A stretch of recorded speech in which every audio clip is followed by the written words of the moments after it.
Sir, கடகராசி ஆண்களுக்கு இந்த குரு பெயர்ச்சி என்ன மாதிரியான பலன்களை கொடுக்க போகுது? சின்ன சின்ன விஷயங்களுக்கு கூட நமக்கு நிறைய பிரச்சனைகள் இருந்தது. ஆனா இந்த ஆண்டு சொந்த வீடு, வாகனம், திருமண வாழ்க்கை, செய்யும் தொழில மேன்மை, குழந்தை பாக்கியம் இப்போ கடகராசி பெண்களுக்கு எப்படி இருக்க போகுது? முதல்ல கர்ப்பப்பை சம்பந்தமான பிரச்சனைகள் தீரும், மருத்துவ செலவு குறையும், குழந்தை பாக்கியம் கிட்டும். அவங்களால கடகராசின்னு சொன்ன ஆண் பெண் படிக்கிற குழந்தைங்க, தொழில் பண்றவங்க, வேலைக்கு போறவங்க எல்லாருக்குமே கடகராசி அக்டோபர்ல ராகு கேது மாறுறார். அந்த ராகு கேது மாறும்போது மனைவியுடன் தயவு செஞ்சு ஆர்குமெண்ட். கடகராசிக்காரர்கள் செய்ய வேண்டிய பரிகாரம் என்ன? எவ்வளவு சதவிகிதம் நற்பலன்களை? திங்களு சந்திரஸ்தலம், அந்த சந்திரனுக்கு போயிட்டு சந்திரனை வழிபட்டு, அதே மாதிரி 90% உங்களுக்கு மார்க் கொடுக்கலாம். யூ தமிழ் நேயர்களுக்கு வணக்கம். இன்றைய நேர்காணல்ல தெய்வீக ஜோதிடர் AR பாலகிருஷ்ண ரெட்டி சார் இணைஞ்சிருக்காங்க. ஸோ 2026 குரு பெயர்ச்சி மேஷம் முதல் மீனம் வரை இருக்கக்கூடிய 12 ராசிகளுக்கும் என்ன மாதிரியான பலன்களை ஏற்படுத்தி கொடுக்க போகுது அப்படின்னு சொல்லியிருக்காங்க. வாங்க பேசலாம். வணக்கம் சார். குரு பிரம்மா, குரு விஷ்ணு, குருதேவோ மகேஸ்வரः, குரு சாட்சாத் பரபிரம்மா, தஸ்மை ஸ்ரீ குருவே நமஹ. என் அன்பு யூ தமிழ் நேயர்கள் அனைவருக்கும் என் அன்பு வணக்கங்கள். சார், இந்த பராபவம் வருடம் வரக்கூடிய குரு பெயர்ச்சி என்ன மாதிரியான பலன்களை, பொது பலன்களா ஏற்படுத்தி கொடுக்க இருக்கு சார்? பொதுவாகவே ஒவ்வொரு வருஷமும் குரு பெயர்ச்சி ஆட்டோமேட்டிக்காக வந்துடும். வருஷம் முதல்ல கடைசியில் வரும். இந்த ஆண்டு பார்த்தீங்கன்னா குரு பொதுவாகவே ஒரு வீட்டில் 12 மாதம் ஒரு வருஷம் இருப்பார். ஆனால் இங்கே பார்த்தீங்கன்னா இந்த வருஷம் 3 ராசிகளில் இருக்க போகிறார். மிதுனத்தில், கடகத்தில், அதே மாதிரி சிம்மத்தில் இவர் இருக்க போகிறார். இந்த காலகட்டத்தில் குருவுக்கு ஸ்தான பலத்தை விட பார்வ பலம் அதிகம் அப்படின்னு சொல்லலாம். இருந்தாலும் 12 வருடங்களுக்கு ஒரு முறை கடகத்தில் உச்சம் பெறக்கூடிய குரு, இது பெரிய விஷயம். ஆகவே 12 ராசிக்காரர்களுக்கும் நினைத்த காரியங்கள் நடக்கும். உங்கள் ஜாதகத்தில் எப்படி கிரகங்கள் இருந்தாலும் சரி, உச்சம் பெற்ற குருவினால் இந்த பிரபஞ்சமே அற்புதமாக விளங்கும். அதே நேரத்தில் குழந்தை பாக்கியம் தட்டுபவர்களுக்கு இந்த 12 ராசிக்காரர்களுக்கும் ஏதோ IOL, IVF இல்லைனா ட்ரீட்மெண்ட்டு, இல்லை மெடிக்கல் ட்ரீட்மெண்ட் அப்படின்னு ஏதோ ஒரு விதத்தில் உங்களுக்கு குழந்தை பாக்கியம் கிட்டும். குலதெய்வ வழிபாடு பண்ணாதவங்களுக்கு குலதெய்வ வழிபாடு பண்ணலாம். பித்திருக்களுக்கு தர்ப்பணம் கொடுக்கறதுக்கு இந்த வருஷம் மாதிரி அற்புதமான வருஷம் எதுவுமே கிடையாது. ஏன்னா 12 வருடங்களுக்கு ஒரு முறை உச்சம் அடையக்கூடிய குரு பகவான், 18 வருடங்களுக்கு ஒரு முறை வரக்கூடிய கேது பகவான், அவரும் கடகத்திலே இருக்க போறார். குருவும் கேதுவும் ஒரே வீட்டில் இருக்காங்க.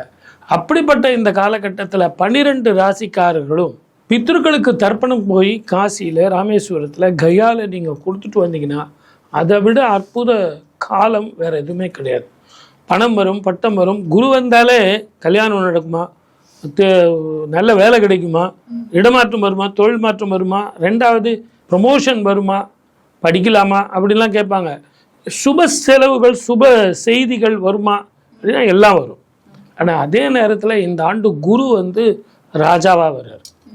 இந்த தமிழ் வருடம் பராப வருடம் குரு ராஜாவா குரு உச்சம் பெறுறதுனால எல்லோருக்குமே சுபிட்சத்தையும் பெண்களுக்கு உச்சமான பலத்தையும் கொடுப்பார்.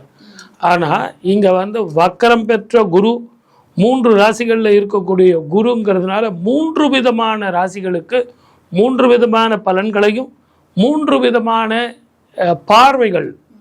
அப்போது ஒவ்வொரு வீட்டுக்கும் 9 விதமான பார்வைகள். இதையெல்லாம் கிடைக்கும்போது 12 ராசிகளுக்கும் நல்லா தான் இருக்குது. இருந்தாலும் உங்கள் ஜாதகத்தில் 2வது பிரபஞ்ச ஜாதகத்திலேயே சனி குருவோட வீட்டில் இருக்கார். இந்த ஆண்டு ராகு கேது பெயர்ச்சி வேற இருக்கு. இந்த ராகு கேது பெயர்ச்சி எப்படி இருக்கும் அப்படிங்கிறதும் இந்த குரு பெயர்ச்சியிலே சேர்ந்து தான் நம்ம சொல்ல போகிறோம். இருந்தாலும் இவ்வளோ விஷயங்கள் இந்த குரு பெயர்ச்சியில் இந்த ஆண்டு இருக்குது. பொதுவாகவே ரொம்ப நாளாக திருமண வாழ்க்கை தட்டுபவர்கள், அதே மாதிரி இப்போ இங்கே நமக்கு தேர்தல் காலம், ஆகவே இந்த மாதிரிலாம் ஒரு வைப்ரேட்டிங் ஒரு பீரியடாகி இருந்தாலும் இந்த குரு பெயர்ச்சிங்கிறது 2/6/2026 செவ்வாய்க்கிழமை அன்னைக்கு நமக்கு ஏற்பட போகுது. இந்த நாள் மங்களவாரம். செவ்வாய் வந்து இங்கே இந்த வருஷம் அவர் வர்றது வந்து சேனாதிபதியாக வர்றார், குரு தான் ராஜாவாக வர்றார். ஆகவே இது எல்லாமே தெரிஞ்சு அமைதா தெரியாத அமையலான்னு தெரியல. இருந்தாலும் 12 ராசிக்காரர்களுக்கும் அற்புதமான பலனை கொடுக்கும். வாழ்க வளமுடன். All the best.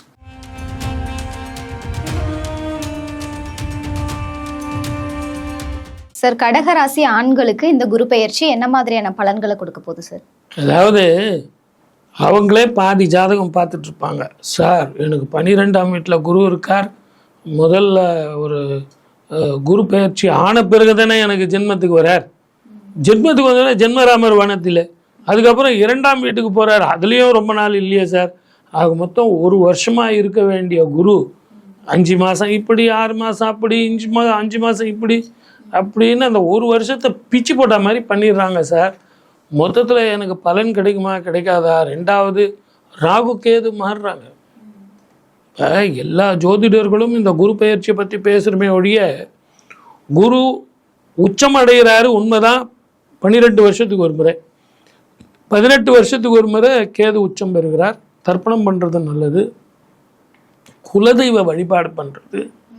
அதே மாதிரி இவங்களுக்கு அஷ்டம சனி முடிஞ்சு போச்சு. புதிய வேலை வாய்ப்பு, புதிய வாழ்க்கை, புதிய பயணம், வருமானங்கள் பெறுகிறது, வீடு கட்டுறது, வாகனங்கள் வாங்கிறது, இதுவரைக்கும் இருந்து வந்த தடைகள், ரோகங்கள், கடன்கள், வியாதிகள். ஏங்க நல்லா இருக்கீங்களா அப்படின்னு கேட்டால் அது ஒரு பிரச்சனை. சார், நான் என்ன உங்களை கேட்டேன், நல்லா இருக்கணும் தானே கேட்டேன், அதுக்கு ஒரு சண்டை. நீங்கள் இப்படி கேட்கல, நீங்கள் வந்து நல்லா இருக்கியான்னு ஒரு மாதிரி தெனாட்டா கேட்டீங்க, அது ஒரு பிரச்சனை. இப்படியெல்லாம் சின்ன சின்ன விஷயங்களுக்கு கூட நமக்கு நிறைய பிரச்சனைகள் இருந்தது. ஆனால் இந்த ஆண்டு சொந்த வீடு, வாகனம், திருமண வாழ்க்கை, செய்யும் தொழில மேன்மை, மேலதிகாரிகள் தொல்லை இல்லை. அதே மாதிரி உடல் ஆரோக்கியம், வைத்திய செலவு குறையும், வீட்டில் கணவன் மனைவி உறவு மேம்படும், குழந்தை பாக்கியம் கிட்டும், வாகனங்கள் வாங்கலாம். இப்படி சுப பலன்களை அடிக்கிட்டே போகலாம்.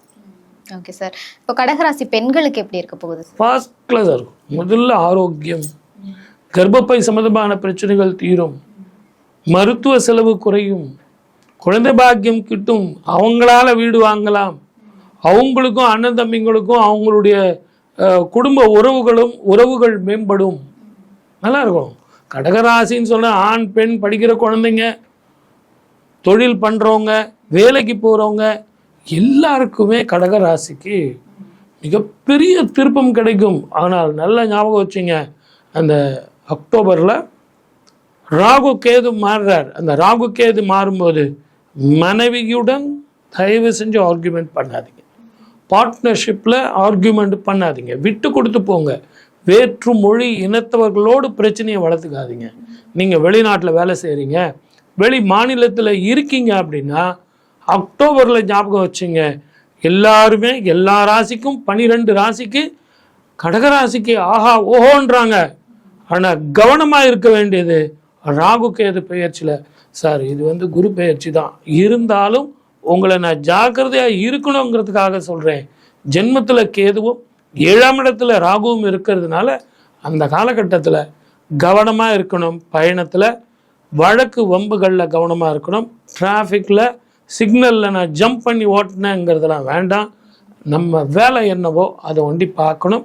வேற்றுமொழி இனத்தவர்களால் தான் லாபம், அவர்களால் தான் பிரச்சனை.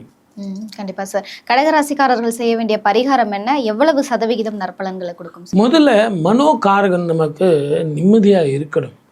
திங்களூர் சந்திரஸ்தலம், அந்த சந்திரனுக்கு போயிட்டு சந்திரனை வழிபட்டு, அதே மாதிரி ஆலங்குடி அப்படின்ற கோவிலுக்கு போயிட்டு ஆபத் சகாயேஸ்வரை வழிபட்டு, பசும் சாணத்தை நல்லா உருட்டி வெத்தலை மேலே வச்சு அதை குழி பண்ணி நெய் ஊற்றி பசும் சாணத்தில் தீபம் போட்டிங்க அப்படின்னீங்கன்னா அந்த ராகு கேது பெயர்ச்சியில் மன உளைச்சல் வரும்னு சொன்னேன் இல்லைங்களா, அது கூட வராது.